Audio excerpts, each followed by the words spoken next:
വേനൽ ചൂടിനേക്കാൾ ഉരുകുന്ന രാഷ്ട്രീയ ചൂട് അവസാനിക്കാൻ ഇനി മെയ് 4 വരെ കാത്തിരിക്കണം. രാഷ്ട്രീയ പാർട്ടികൾക്കും സ്ഥാനാർത്ഥികൾക്കും മറ്റു പ്രവർത്തനങ്ങളിലേക്ക് കടക്കാനുള്ള സമയം. വോട്ടിംഗ് ശതമാനം 70 കഴിയും എന്നാണ് പ്രതീക്ഷ. രാവിലെ മുതൽ തന്നെ ബൂത്തുകളിൽ നീണ്ട നിര കാണാം.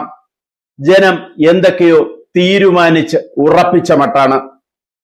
ആര് ജയിക്കും, ആര് ഭരിക്കും, ആര് വീഴും, ആര് വാഴും, ഒരുപാട് ചരിത്രങ്ങൾ പറയാനുള്ളതാണ് ഈ ഇലക്ഷൻ. കാരണം കേരളത്തിന്റെ ചരിത്രത്തിൽ ഏറ്റവും കുറവ് ദിവസങ്ങൾ പ്രചാരണത്തിന് കിട്ടിയ ഇലക്ഷനാണ് 16ാം നിയമസഭയിലേക്കുള്ള ഈ ഇലക്ഷൻ. 25 ദിവസം, പരസ്യ പ്രചാരണത്തിന് 23 ദിവസം.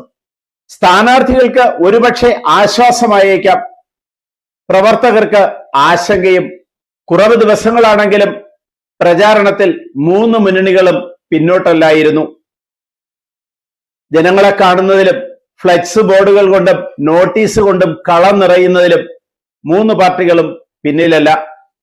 ആരോപണങ്ങളും പ്രത്യാരോപണങ്ങളും ഡീലുകളും പണവും സാരിയും ഒക്കെ നിറഞ്ഞ ഇലക്ഷൻ.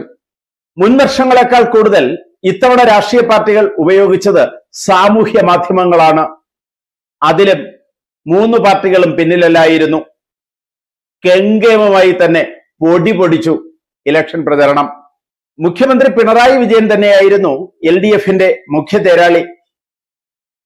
മുൻ വർഷങ്ങളെ അപേക്ഷിച്ച്, അല്ലെങ്കിൽ മുൻകാലങ്ങളെ തന്നെ അപേക്ഷിച്ച് ഇടതുപക്ഷത്തിന് ആശങ്കയുണ്ടാക്കുന്ന ഇലക്ഷനാണ് ഇപ്പോൾ കഴിഞ്ഞത്.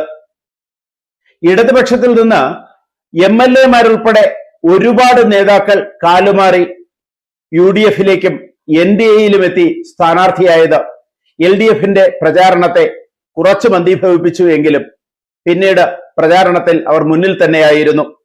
പയ്യന്നൂരിലെ UDF പിന്തുണയുള്ള സ്വതന്ത്ര സ്ഥാനാർത്ഥി B. കുഞ്ഞികൃഷ്ണൻ ഉയർത്തിയ രക്തസാക്ഷി ഫണ്ട് തട്ടിപ്പ് വിവാദം LDFനെ കുറച്ചൊന്നുമല്ല ഉലച്ചത്.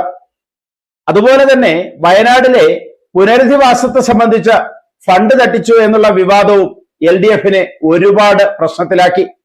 എന്നാലും CPMന്റെ തനത് ശൈലിയിലുള്ള സ്വതവേയുള്ള ചെറുത്തുനിൽപ്പുകൾ ഒരു പരിധിവരെ ഫലം കണ്ടോ എന്നറിയണം. എന്നാൽ ഇലക്ഷന്റെ തൊട്ടു മുൻപിലുണ്ടായ K. കൃഷ്ണൻകുട്ടിയുടേത് എന്ന് പറയുന്ന ശബ്ദരേഖയിലെ അഴിമതി ആരോപണങ്ങൾ ഇലക്ഷനെ ബാധിക്കാൻ സാധ്യതയുണ്ട്. UDFനെ സംബന്ധിച്ച് ഇലക്ഷന്റെ താരം VD സതീശൻ തന്നെയായിരുന്നു. ചെന്നിത്തലയും